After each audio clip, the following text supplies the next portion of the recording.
Alizeh talk کے معزز سامعین کو علیزہ کمل کا سلام۔ دوستوں، امید کرتی ہوں آپ سب خیریت سے ہوں گے، جہاں رہیں خوش رہیں۔ دوستوں، اگر آپ میری آواز میں ناولز اور شاعری سننا چاہتے ہیں تو ان 2 چینلز کو لازمی سبسکرائب کیجیے۔ اسکرین پر آپ کو ایک واٹس ایپ نمبر دکھائی دے رہا ہے، اگر آپ اپنی سٹوری شیئر کرنا چاہتے ہیں تو اس نمبر پر ضرور رابطہ کیجیے۔ اس کے علاوہ اگر آپ کوئی پروموشن کروانا چاہتے ہیں اپنے کسی پیج یا چینل کی یا کسی بھی پروجیکٹ اور بزنس کی تو اس نمبر پر آپ رابطہ کر سکتے ہیں۔ بڑھتے ہیں آج کی کہانی کی جانب۔ میرا نام نازل ہے اور میرا تعلق ایک بلوچ خاندان سے ہے۔ گھر پر سب مجھے پیار سے نازو کہتے تھے۔ اگر یہ کہا جائے کہ میں گھر پر سب کی لاڈلی تھی تو غلط نہ ہوگا، اور ہوتی بھی کیوں نہیں۔ میں سب سے چھوٹی جو تھے۔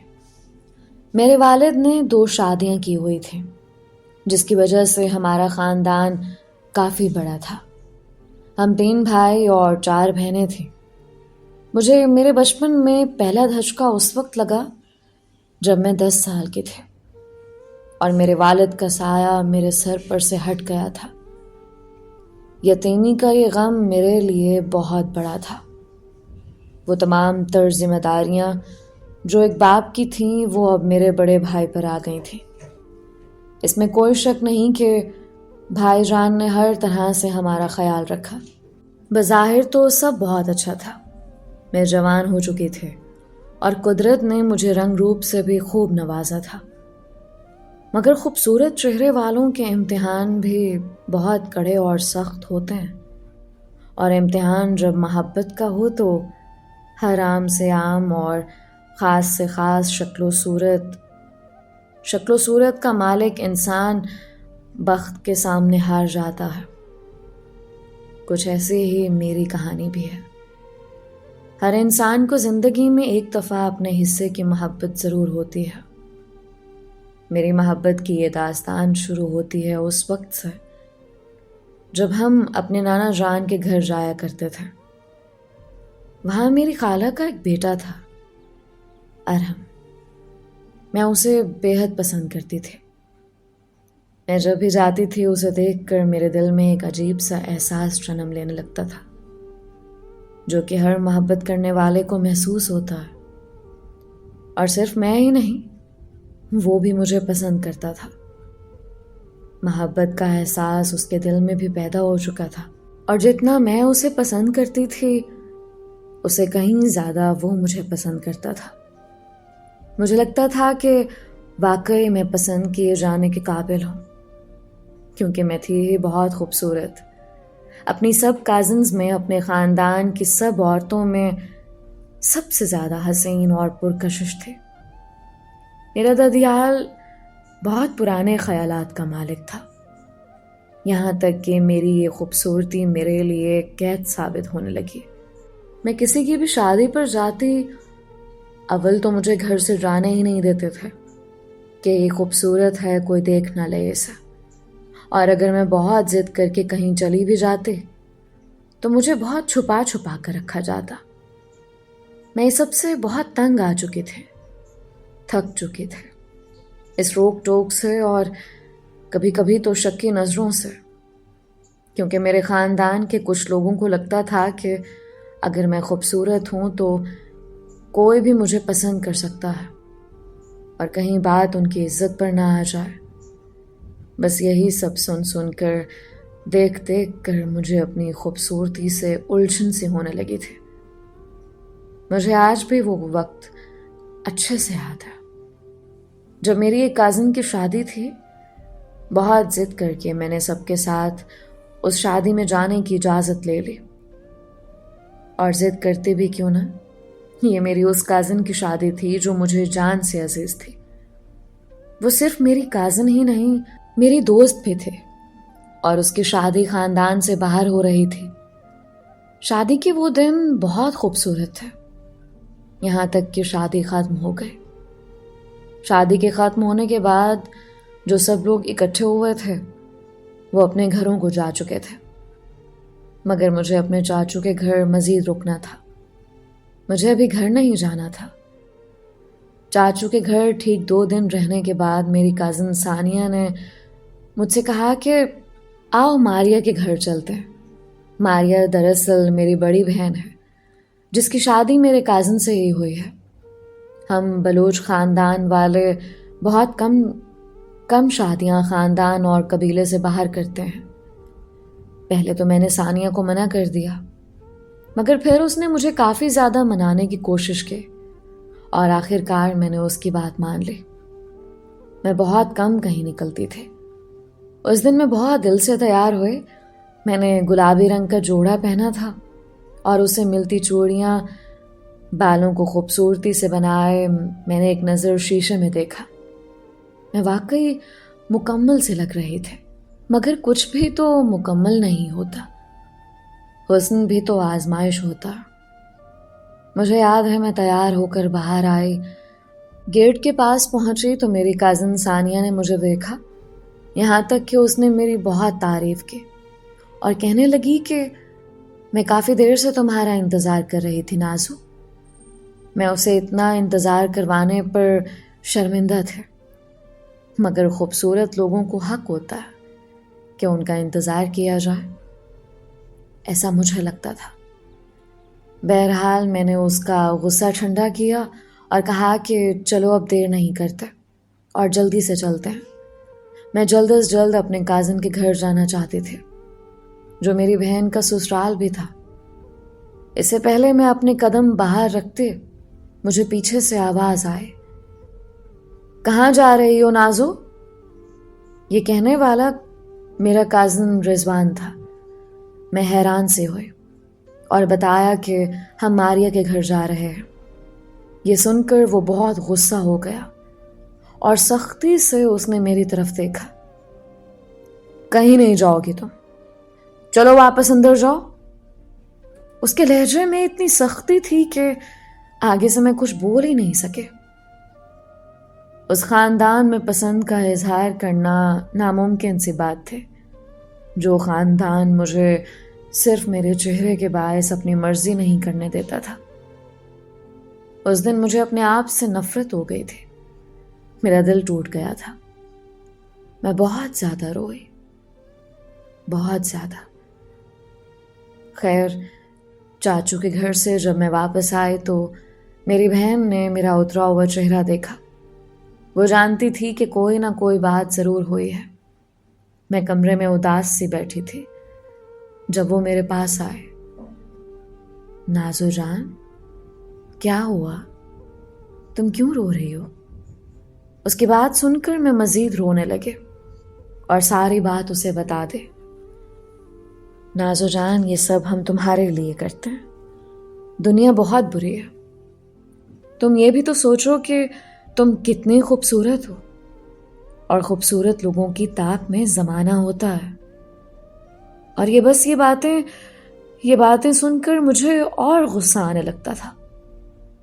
میں نے غصے سے اپنی بہن سے کہا، پیاری ہوں تو اس کا مطلب ہے کہ جینا چھوڑ دوں؟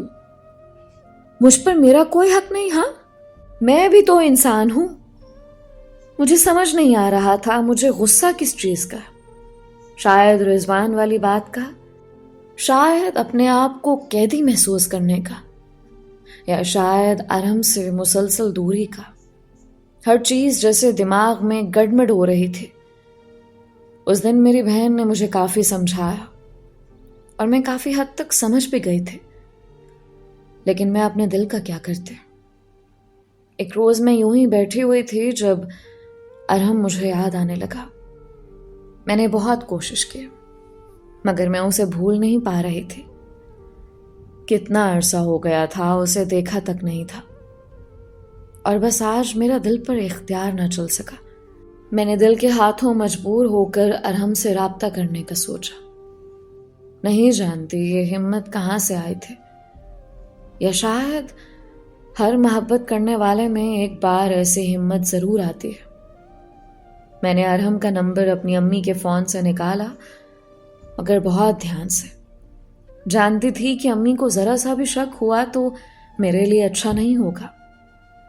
ایک پل کو میرے ہاتھ کانپنے لگے، جب میں اسے پہلا میسج کر رہی تھی، مگر پھر میں نے اپنے دل کو سمجھایا، کیا ہو گیا ہے نازو، وہ تمہاری خالہ کا بیٹا ہے، اتنا سوچ کیوں رہی ہو؟ نمبر حاصل کر لیا ہے تو میسج بھی کر دو۔ اور بس دل کی بات پر لبیک کہہ کر میں نے ارحم کو میسج کیا۔ یہ بس رسمی سلام کا میسج تھا۔ میرا دل بہت تیزی سے دھڑک رہا تھا، افسوس بھی ہو رہا تھا کہ میں نے کیوں میسج کیا۔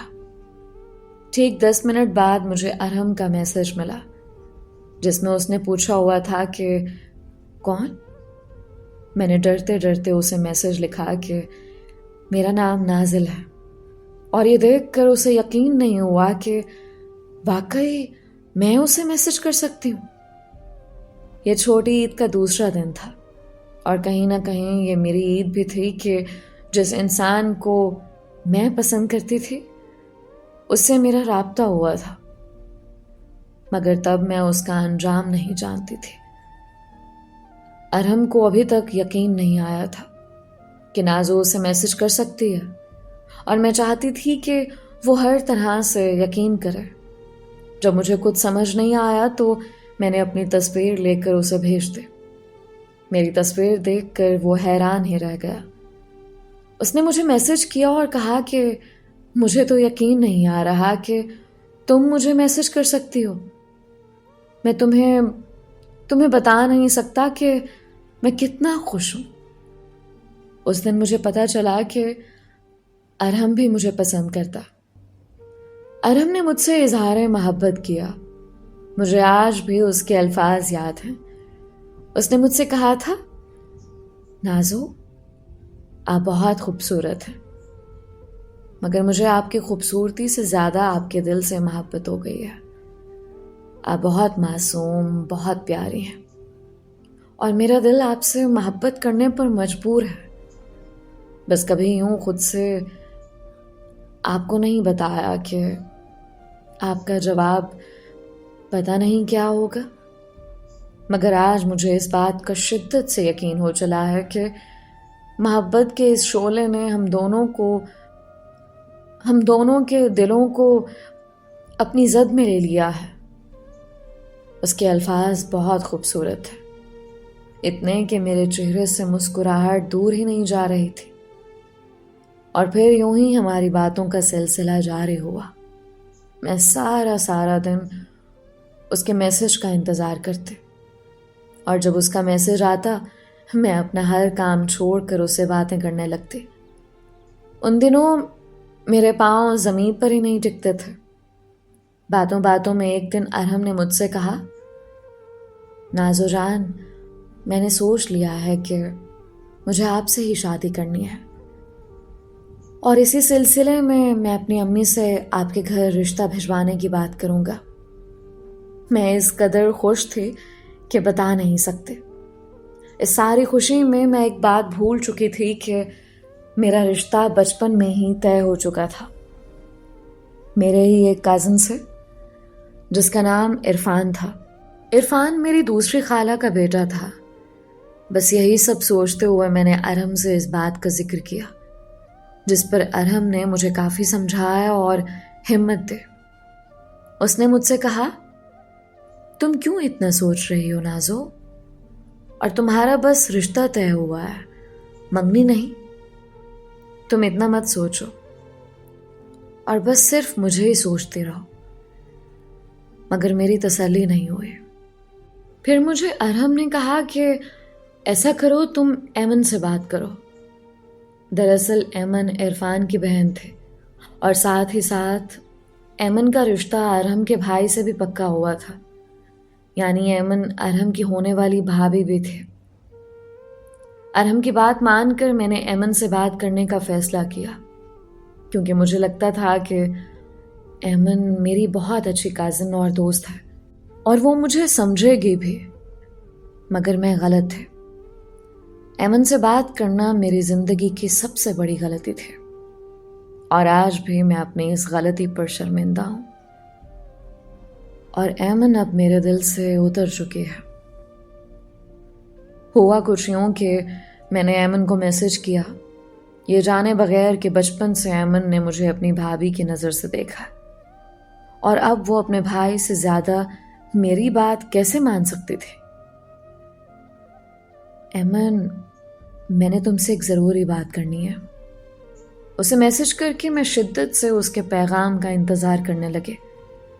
کچھ دیر بعد اس نے مجھے میسج کیا اور میں نے بغیر کچھ سوچے سمجھے، بغیر انجام کا سوچے ایمن سے کہا کہ میں ارحم کو بہت پسند کرتی ہوں، ارحم ہی سے شادی کرنا چاہتی ہوں۔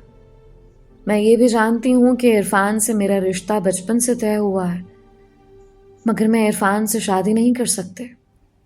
مجھے لگا تھا کہ وہ میری مدد کرے گی، مجھے سمجھے گی، مگر سب کچھ الٹا ہوا۔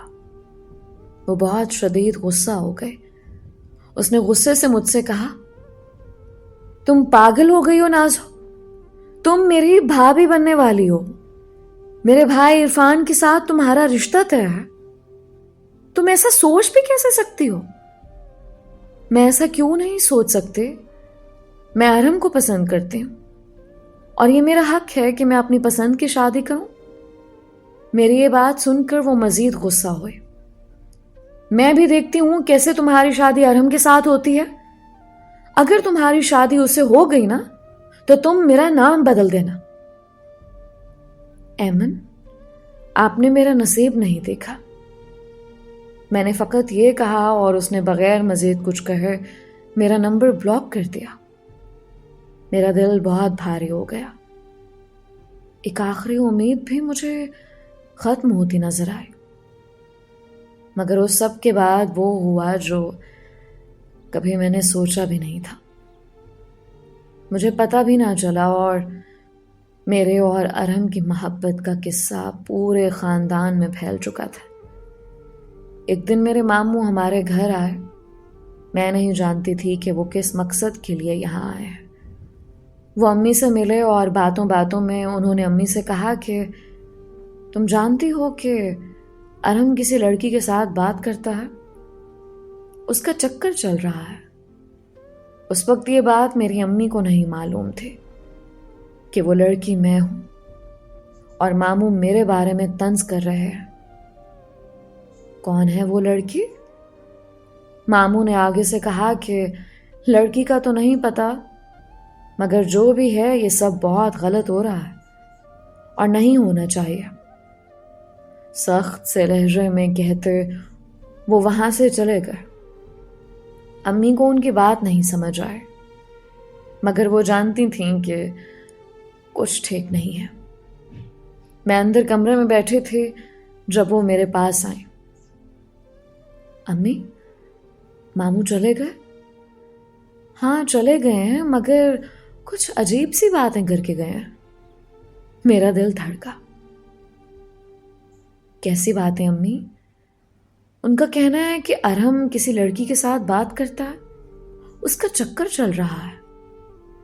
یہ سن کر تو میرے پاؤں سے زمین نکل گئے، تو گویا سارے خاندان میں بات پھیل چکی تھی اور ماموں امی کو بھی اشارہ دے چکے تھے۔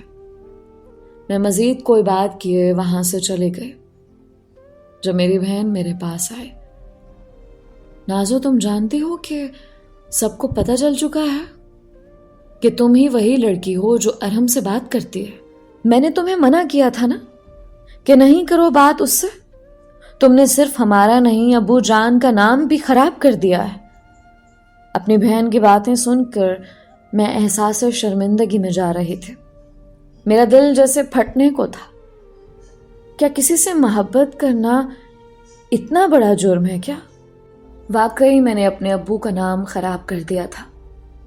کیا کسی سے شادی کی خواہش کا اظہار کرنا غلط ہے؟ مجھے آج بھی وہ سخت اور بھاری رات یاد ہے۔ میں سو نہیں سکی تھی، میرے آنسو رکنے کا نام ہی نہیں لے رہے تھے۔ مسئلہ صرف مجھ تک محدود نہیں رہا۔ میری بہن جس کی شادی میرے ننیھال میں ہوئی تھی، اس کو سب تانے دے دے کر اس کی زندگی اجیرن کر رہے تھے۔ سب اسے یہی کہتے تھے کہ تم ایک بد کردار لڑکی کی بہن ہو، تمہاری بہن کا چکر چل رہا ہے. جانے اور کیا کیا کہا جاتا تھا. میرے کردار کو نشانہ بنایا گیا, میری تربیت کو, اور میں بس خاموش آنسو بہاتے یہ سب برداشت کر رہی تھی. اس رات میری بہن گھر آئی, جس کو میری وجہ سے تانے دیے جا رہے تھے. نازو, تم جانتی ہو نا تمہاری کتنی بدنامی ہو چکی ہے, اور تمہاری وجہ سے ہماری بھی. میں ہنوز خاموش رہی. کیا کہتے, کچھ رہا ہی نہیں کہنے کو. تم جانتی ہو یہ سب کس نے کیا, یہ آگ کس نے لگائی؟ میں نے ناسمجھی سے اپنی بہن کو دیکھا. کس نے کیا یہ سب؟ یہ سب کچھ خالہ نے کیا ہے. ارحم کی امی نے. انہوں نے تمہیں خاندان کے ایک ایک بندے کے سامنے جا کر رسوا کر دیا ہے, تمہیں بدنام کر دیا ہے. تمہاری خاندان میں اب کوئی عزت نہیں رہی. یہ سن کر آسمان جیسے میرے سر پر گر پڑا. کیا خالہ نے یہ سب کیا؟ میری آواز کانپ رہی تھی. جس انسان کی محبت میں میں اتنا رسوا ہو چکی تھی, اس کی ماں نے مجھے سب کے سامنے بد کردار ٹھہرا دیا تھا. ہاں, یہ سب خالہ نے کیا ہے. انہوں نے ماموں سے کہا کہ ارحم کو سمجھاؤ اور اسے کہو کہ نازل سے بات نہ کرے. یہ نیا انکشاف سن کر میری نیندیں اڑ چکی تھیں. اس رات میں بہت روئی تھی, اتنا کہ میں بتا نہیں سکتی. مجھے بس ایک دکھ تھا جو خالہ مجھے اپنی بیٹی کہتی تھی, انہوں نے ہی میرے ساتھ یہ سب کر دیا. وہ بھاری رات تو کسی نہ کسی طرح گزر ہی گئی. میں نے صبح ہوتے ہی ارحم کو فون ملایا اور اسے کافی باتیں سنائی. ارحم, آپ کی امی نے میرے ساتھ ایسا کیوں کیا؟ میری کیا غلطی تھی؟ صرف یہ کہ میں نے آپ سے محبت کی. نازو میری جان, میری بات تو سنو. یہ سب کچھ ایمن نے کیا ہے. اس نے امی کے سامنے پتہ نہیں تمہارے بارے میں کیا کیا باتیں کی ہیں کہ امی تمہارے اتنا خلاف ہو چکی ہیں. میں مزید کوئی بھی بات سنے بغیر فون رکھ چکی تھی. کیا فرق پڑتا تھا, بدنامی کا داغ تو دامن کو لگ ہی چکا تھا. مگر اس دن مجھے ایمن سے بھی نفرت ہو گئی تھی, اور ساتھ ہی ساتھ دوستی کے رشتے سے بھی اعتبار اٹھ گیا تھا. اس سارے معاملے کے بعد میرے سارے گھر والے مجھ سے ناراض ہو گئے. میری بہنوں نے مجھ سے بات کرنا چھوڑ دیا. میں ایک کمرے میں قید ہو کر رہ گئی تھی. وہ دن میری زندگی کے سیاہ دن تھے, اتنے سیاہ کہ میں بیمار ہو گئی تھی. یہ محبت اب داغ تھے, مگر جانے کیوں اتنا سب ہونے کے باوجود میں ارحم کو بھلا نہیں پا رہی تھی. میری بہن میرے پاس آئی اور میری حالت پر ترس کھاتے ہوئے بولی, نازو, اگر ارحم تم سے واقعی محبت کرتا ہے تو وہ گھر رشتہ کیوں نہیں لا رہا؟ وہ بس تمہیں دھوکہ دے رہا ہے اور کچھ نہیں, اور تم اس کے ہاتھوں بے وقوف بن گئے ہو. مجھے ہر طرف سے لفظوں سے مارا جا رہا تھا. میں تھک چکی تھی, ٹوٹ چکی تھی. 3 مہینے میں نے قید میں گزارے تھے, ایسی قید جہاں میں نے ہر ایک سے بات کرنا چھوڑ دیا. میں جو سارے گھر کی رونق تھی, اب میری اپنی قسمت بے رونق ہو گئی تھی. ٹھیک 3 مہینے بعد میں نے ارحم سے پھر سے بات کرنے کا سوچا. ایک آخری بار میں اسے پوچھنا چاہتی تھی کہ میرا قصور کیا تھا. تم سے محبت ہی تو کی تھی صرف. میں نے اسے فون کیا. میں جانتا تھا کہ آپ مجھے بھول نہیں سکتے نازو. مجھے آپ سے کوئی بات نہیں کرنی ہے ارحم. بس یہ آخری دفعہ میں آپ سے پوچھنا چاہتی تھی, کیا میری غلطی اتنی بڑی تھی کہ مجھے بدنامی کے کٹہرے میں کھڑا کر کے رسوا کیا جاتا؟ نازو میری جان, ایسا نہیں ہے. آپ کیوں خود کو کوس رہی ہو؟ میں خود کو نہیں کوس رہی, میں اپنی قسمت کو کوس رہی ہوں. اس وقت پر شرمندہ ہوں جب میں نے آپ کو پہلا میسج کیا تھا. کاش میں یہ سب نہ کرتی. خیر جو ہوا سو ہوا. میں بس یہ کہنا چاہتی ہوں کہ میں اب مزید کوئی رابطہ نہیں رکھنا چاہتی. میری بات سن کر ارحم کی آواز بہت بھاری ہو گئی. میں جانتی تھی کہ وہ آنسو روکنے کی کوشش کر رہا ہے. ایسا نہ کرو نازو، میں مر جاؤں گا تمہارے بغیر. مجھے اتنی بڑی سزا نہ دو. میں بھی مر چکی ہوں ارحم. مجھے بھی اپنوں نے ہی مار دیا ہے. میں فون بند کر چکی تھی، مگر یہ میں اور میرا اللہ جانتا کہ میرے دل کی کیا کیفیت تھی. یوں لگا کہ کسی نے برچھی سے میرے دل پر وار کیا اور میرا دل زخمی ہو گیا ہے. کچھ دنوں تک پھر سے میرا ارحم سے کوئی رابطہ نہ ہو سکا. اس سارے عرصے میں میرے بہت رشتے آتے رہے، مگر مجھے ابھی بھی ارحم کا انتظار تھا. جب کچھ دن بعد اس نے مجھے پھر سے میسج کیا اور حوصلہ دیا کہ امی مان جائیں گی، تم پریشان نہیں ہو، ایک امید جاگی تھی. مگر یہ بھی بجھ گئے جب ایک دن ارحم نے مجھ سے صاف صاف کہا، نازو امی نہیں مان رہی. ان کو ایمن نے تمہارے سخت خلاف کر دیا ہے. میں نے بہت کوشش کی ہے مگر کچھ سمجھ نہیں آ رہا. ارحم مایوس تھا اور میں ایک بار پھر ٹوٹ گئی تھی. پسندیدہ انسان حوصلہ دے تو انسان رنگے جیت جاتا. مگر اگر وہی انسان ہی حوصلہ شکنی کر دے تو انسان جیتی جنگ بھی ہار جاتا. کچھ اسی طرح میرے ساتھ بھی ہوا. میں نے سوچ لیا تھا کہ میں ارحم کو بھول جاؤں گی. اتنی بے عزتی کافی تھی. مگر میں کیا کرتے؟ میں بے بس تھی. محبت کے معاملے میں، ارحم کے معاملے میں. اور بس ایک دن یہ بے بسی میرے دل کو جیسے کھانے لگی تھی. یہ گرمیوں کا موسم تھا. ہم سب گھر والے چھت پر ہی سوتے تھے. اس رات میں ایک بار پھر بے بسی کی انتہاؤں پر تھے. یادوں کا غبار میرے دل کو لپیٹ چکا تھا. آدھی رات کے وقت میں دھیرے سے اٹھی اور نیچے کمرے میں چلے گئے. مجھے محسوس ہو رہا تھا کہ میری سانس بند ہو جائے گی.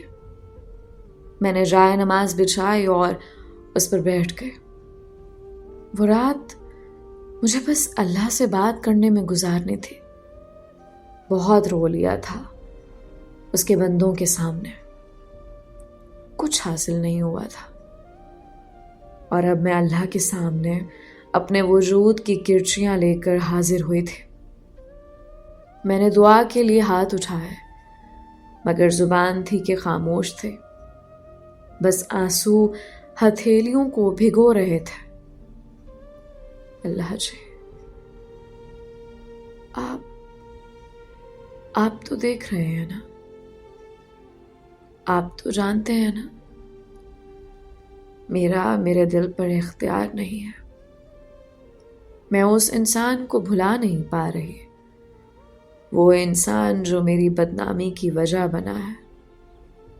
اتنا سب ہو لینے کے بعد بھی میں آپ کے سامنے بے بسی سے ہاتھ اٹھائے یہ التجا کرتی ہوں کہ اسے میرے نصیب میں بہترین بنا کر لکھ دیجیے اور مجھے اس سخت آزمائش سے بچا لیجیے. مجھے اس کے نام کے ساتھ رسوا کیا گیا. میں چاہتی ہوں کہ میرا نام اس کے نام کے ساتھ عزت سے جڑ جائے. میں اتنا روئی، اتنا کہ روتے ہوئے کب سجدے میں میری آنکھ لگ گئی میں سمجھ ہی نہیں پائی. صبح میری بہن کی آواز پر میری آنکھ کھلے. نازو، تم یہاں جائے نماز پر ہی سو گئی تھی؟ میں جانتی ہوں کہ تم بہت پریشان ہو، پر یقین رکھو سب ٹھیک ہو جائے گا. جو تمہارے نصیب میں ہوگا مل جائے گا. میں نے بس اس کی بات پر سر ہلا دیا. مجھے میرا جسم بخار میں مبتلا محسوس ہو رہا تھا. مگر ایک اچھی بات یہ تھی کہ میرے دل سے جیسے ہر طرح کا بوجھ ہٹ چکا تھا۔ اللہ کے سامنے عرضی کرنے سے انسان کا دل واقعی ہلکا ہو جاتا ہے۔ میں نے زبردستی ناشتہ کیا اور کمرے میں آ گئی۔ جہاں ارحم کا فون آ رہا تھا میں نے نظر انداز کیا۔ 3-4 دفعہ اس نے مجھے فون کیا مگر میں نے نہیں اٹھایا۔ پھر تنگ آ کر اس نے مجھے میسج کیا، نازو ایک بار میری بات سن لو، بس ایک بار مجھ سے بات کر لو۔ میں نے بیزاری سے فون اٹھایا۔ جی کہیں کیا بات ہے؟ اب مزید مجھے اور کیا سننا ہے؟ نازو جان، امی مان گئی ہیں، ہم دونوں کی محبت جیت گئی، زمانہ ہار گیا ہے۔ ارحم کے لہجے میں بہت خوشی تھی، میں جیسے بے یقینی سے سب سن رہی تھی۔ بے ساختہ میرے دل نے اللہ کا شکر ادا کیا، تو گویا میری دعا قبول ہو گئی تھی۔ امی کل ہی رشتہ لے کر آ رہی ہیں، میری دلہن بننے کی تیاری کرو آپ نازو۔ میں نے مسکراتے ہوئے فون بند کیا۔ اب مجھے کل کا شدت سے انتظار تھا۔ اگلے روز میری خالہ ہمارے گھر آئی۔ پہلے تو انہوں نے مجھ سے معافی مانگی۔ مجھے معاف کر دو نازو، میری بچی، میں نے تمہارے ساتھ بہت برا کیا۔ میں جان چکی ہوں کہ ایمن نے تمہارے بارے میں بہت غلط بیانی کی، اتنی کہ مجھے تم سے متنفر کر دیا۔ مجھے معاف کر دو میری بچی۔ انہوں نے باقاعدہ ہاتھ جوڑ لیا۔ ایسا نہ کریں خالہ، آپ بڑی ہیں، میرے لیے یہی بہت بڑی بات ہے کہ آپ کے سامنے سچ آ گیا ہے۔ انہوں نے مسکراتے ہوئے میرے سر پر بوسہ دیا اور مجھے ارحم کے نام کا رسم والا دوپٹہ پہنایا۔ میرے بھائی کا بھی اس رشتے میں بہت بڑا کردار تھا۔ انہوں نے میرے چاچو سے بات کی، عرفان سے میرا رشتہ ختم ہو گیا اور سب کی رضا سے مجھے ارحم یعنی میری محبت کے نام کر دیا گیا تھا۔ وہ رات میں نے اور ارحم نے جاگ کر گزارے، شکر ادا کرتے کرتے ہماری زبان ہی نہیں تھک رہی تھی۔ تم خوش ہو نا نازو؟ ہاں بہت زیادہ، یوں لگ رہا ہے میں اس دنیا کی سب سے خوش قسمت لڑکی ہوں۔ دیکھا، میں نے کہا تھا نا کہ سب ٹھیک ہو جائے گا، اور دیکھو ایمن کی حقیقت بھی سب کے سامنے آ گئی ہے۔ امی کو ایمن سے اب شدید نفرت ہو گئی ہے۔ ہاں جانتی ہوں، اور یہ سب میری دعاؤں کا نتیجہ۔ بس میں چاہتی ہوں کہ آپ ہمیشہ مجھ سے یوں ہی محبت کرتے رہیں۔ اس محبت کی قیمت میں نے اپنی عزت سے چکائی ہے ارحم۔ آپ پریشان نہ ہو میری نازو، میں ہمیشہ آپ کو سنبھال کر رکھوں گا، اور وعدہ کرتا ہوں کہ آپ کی قربانی رائے گا نہیں جائے گی۔ میں ہمیشہ آپ کی قدر کروں گا۔ وہ دن اور آج کا دن ہے۔ خالہ مجھ سے بہت محبت کرتی ہیں، اتنی کہ کبھی کبھی مجھے خود پر رشک آنے لگتا، اور ساتھ ہی ساتھ ارحم مجھے بالکل پھولوں کی طرح رکھتا۔ وہ بھی میرا منگیتر ہے، مگر کچھ ہی عرصے بعد ہماری شادی ہو جائے گی اور ہم دونوں ایک ہو جائیں گے۔ ایمن نے مجھ سے بظاہر تو معافی نہیں مانگی، مگر میں اتنا ضرور جانتی ہوں کہ جو لوگ کسی کی عزت کو نیلام کرتے ہیں نا، وہ کبھی سکون سے نہیں رہتے، اور بے سکونی ہی سب سے بڑی سزا ہے۔ میں آپ سب سے کہنا چاہتی ہوں، خوبصورت چہرے والوں کو بھی بہت آزمائشیں ملتی ہیں، پر چہرہ قسمت کا محتاج ہے۔ میں نے اپنی زندگی سے سیکھا ہے کہ ہر چیز اپنے وقت پر ہی ملتی ہے۔ اگر ایمن میرے اور ارحم کے بیچ نہ آئی ہوتی تو میں اپنی محبت دل میں دبا کے رکھتی، اور کسی کو پتہ بھی نہ چلتا کہ میں ارحم سے محبت کرتی ہوں۔ کبھی کبھی مشکل راستے ہماری پسندیدہ منزل سے ملا دیتے ہیں ہمیں، مگر ایک بات ہمیشہ یاد رکھنی چاہیے، ہم سب کی زندگی میں ایمن جیسے لوگ موجود ہیں بس ہمیں وقت سے پہلے ان کی پہچان نہیں ہوتی. لہٰذا کوشش کیجیے کہ کسی بھی ایون کا سہارا لیے بغیر اپنی جنگ خود لڑی جائے، کیونکہ آج کل کوئی کسی کے ساتھ مخلص نہیں ہوتا. ہم دونوں کے نکاح کی تاریخ طے ہو چکی ہے. وہ بہت خوش ہے اور میں بھی. جہاں سب خاندان والے میرے دشمن بنے بیٹھے تھے، اب وہ ہم دونوں کی شادی کی تیاریوں میں مصروف ہیں. مبارک ہو نازو، ہماری شادی طے پہ آ گئی ہے. ایک رات ارحم کا مجھے میسج آیا. ہاں جانتی ہوں، جلد ہی میں آپ کے پاس آنے والی ہوں، اور میں اس وقت کا شدت سے انتظار کر رہا ہوں جب تم میری محرم ہو کر مجھ سے ملو گی. جس دن مجھے آپ پر حق حاصل ہوا ارحم، اس دن میں آپ سے مل کر بہت روں گی. میں جانتی ہوں سب ٹھیک ہو چکا ہے، مگر کچھ لفظوں کی اذیت انسان کبھی نہیں بھول سکتا. میں تمہاری ہر اذیت سمیٹ لوں گا نازو. میں تمہارے سارے آنسو پونچھ لوں گا. اس رات دیر تک ہماری بات ہوئی تھی. میں نے آسمان کی جانب دیکھا. میں نے لوگوں سے کیوں امید لگائی تھی؟ پہلے ہی اللہ کا در کیوں نہیں تھاما؟ میں جانتی ہوں مجھے میری محبت مل چکی ہے، مگر اس سب میں کبھی اپنوں کا چہرہ نہیں بھول سکوں گی کہ جنہوں نے میرے کردار کو اچھالا، میری کردار کشی کی. لیکن ایک بات مجھے سمجھ آ گئی تھی، محبت کبھی کبھی ہماری برداشت سے زیادہ بڑی قربانی مانگ لیتی ہے. اگر آپ کا محبوب واقعی آپ سے محبت کرتا ہے نا، تو وہ ہر حال میں آپ کا ساتھ دیتا ہے، کیونکہ مرد گھر والوں کو منا ہی لیتے ہیں. یہ جو مرد کہتے ہیں نا کہ گھر والے نہیں مان رہے، یہ غلط کہتے ہیں. اگر کوئی آپ سے واقعی محبت کرتا ہے نا، تو وہ آپ کو وقت کے رحم و کرم پر نہیں چھوڑ دیتا. ایک مرد اگر چاہے نا تو طوائف کو بھی عزت دے کر اس کو اپنے گھر کی عزت بنا لے، اپنی زندگی کا سب سے اہم حصہ بنا لے. اور اگر واقعی آپ کے نصیب میں وہ شخص نہیں ہے تو آپ کچھ بھی کر لیں، وہ آپ کو نہیں ملے گا. کچھ چیزیں ہاتھ میں آ کر چلی جاتی ہیں اور کچھ چاہ کر واپس آ جاتی ہیں. سب مکتوب میں لکھا. تو یہ تھی میری محبت کی کہانی، جہاں میرے ہاتھوں سے جا کر محبت واپس میری جانب پلٹی تھی. دوستو، یہ تھی نازو کی کہانی.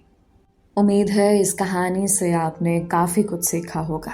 آپ سب کے پیار اور سپورٹ کا بے حد شکریہ. بس اسی طرح سپورٹ کرتے رہیں اور چینل کو لازمی سبسکرائب کیجیے. کہانیوں کو اپنے پیاروں تک لازمی شیئر کیا کریں، کیونکہ کوئی پتہ نہیں کہ کون سی کہانی سن کر کس کو زندگی کا سب سے بڑا سبق مل جائے. ملتے ہیں ایک اور مختلف کہانی کے ساتھ. مجھے اپنی ڈھیر ساری دعاؤں میں یاد رکھیں. اپنا اور اپنوں کا بہت خیال رکھیں. علیزہ کمل کو اجازت دیجیے. اللہ ہم سب کا حامی و ناصر رہے.